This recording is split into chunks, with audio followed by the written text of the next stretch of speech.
लोकसभा चुनाव में बीजेपी को कई राज्यों में सीटों का घाटा उठाना पड़ा है। यूपी, राजस्थान के अलावा देश के दूसरे सबसे ज्यादा लोकसभा सीटों वाले राज्य महाराष्ट्र में भी बीजेपी को करारा झटका लगा।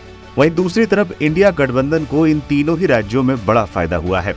महाराष्ट्र की बात करें तो राज्य की 48 लोकसभा सीटों में से 30 लोकसभा सीटों पर इंडिया गठबंधन की जीत हुई, जबकि राज्य में एनडीए को सिर्फ 17 लोकसभा सीटें ही नसीब हुई। लोकसभा चुनाव में महाराष्ट्र में सबसे ज्यादा सीटें कांग्रेस पार्टी ने जीती। कांग्रेस पार्टी को महाराष्ट्र में 13 लोकसभा सीटों पर जीत हासिल हुई।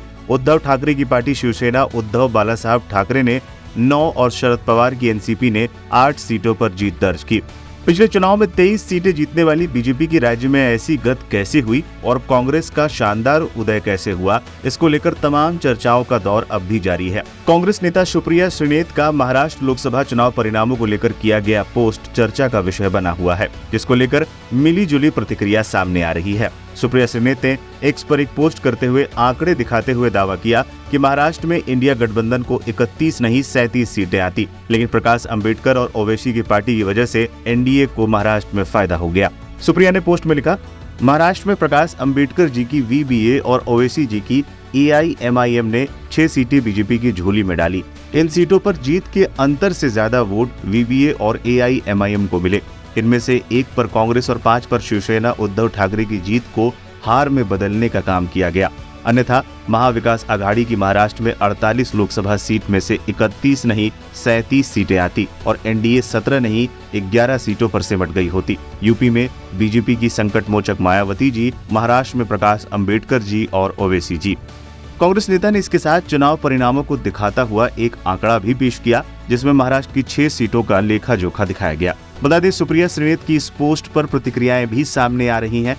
जैकी यादव नाम की एक यूजर ने इस पर प्रतिक्रिया देते हुए लिखा, क्या सुप्रिया श्रीनेत जी लोकतंत्र में भरोसा करती हैं? अगर हाँ, फिर ये अलोकतांत्रिक पोस्ट क्यों किया? उन्होंने ऐसा ही बीएसपी के लिए भी लिखा है, जबकि बीएसपी के साथ ये था कि यूपी में 16 सीटें बीएसपी के कारण इंडिया गठबंधन हारा था और 31 सीटें बीएसपी के कारण एनडीए गठबंधन हारा था। लोकतंत्र में चुनाव लड़ने का सबको अधिकार है। अगर किसी के पास कम जनाधार है तो क्या वो किसी की बी टीम बन जाते हैं? इमरान शकील खान नाम की यूजर ने लिखा, सुप्रिया श्रीनेत चुप हो जाइए, अपनी मानसिकता कहीं और जाकर दिखाइए। क्या आप चाहती हैं कि दलित और मुसलमानों की पार्टियां चुनाव ना लड़े, कांग्रेस की बंधुआ मजदूर रहे? 2019 में उत्तर प्रदेश में कांग्रेस के कारण सपा बसपा गठबंधन 30 सीटें हारा। किसी ने कांग्रेस को बी टीम कहा। मध्य प्रदेश, उत्तराखंड, हिमाचल प्रदेश, छत्तीसगढ़, गुजरात समेत 18 राज्यों में कांग्रेस हारी। वहाँ कौन सी बी टीम थी, ये भी बताइए। आपने उड़ीसा में भी बी टीम का काम करते 21 में से 20 सीटें बीजेपी को जिताई, ये भी बताइए। आपने केरल में बी टीम का काम करके सीपीआई को सीट हरवाकर बीजेपी को जिताई।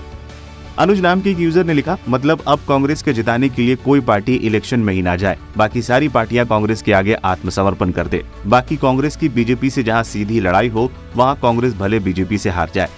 सलीम सारंग नाम के यूजर ने लिखा, आपके सो कॉल्ड सेक्युलर पार्टी ने तो एक भी मुस्लिम उम्मीदवार नहीं दिया, जिसने दिया उसके बारे में भी आपको दिक्कत है। मुसलमानों को राजनीतिक विकलांग बनाने का काम आप कर रहे हैं, उस बारे में भी बात करें।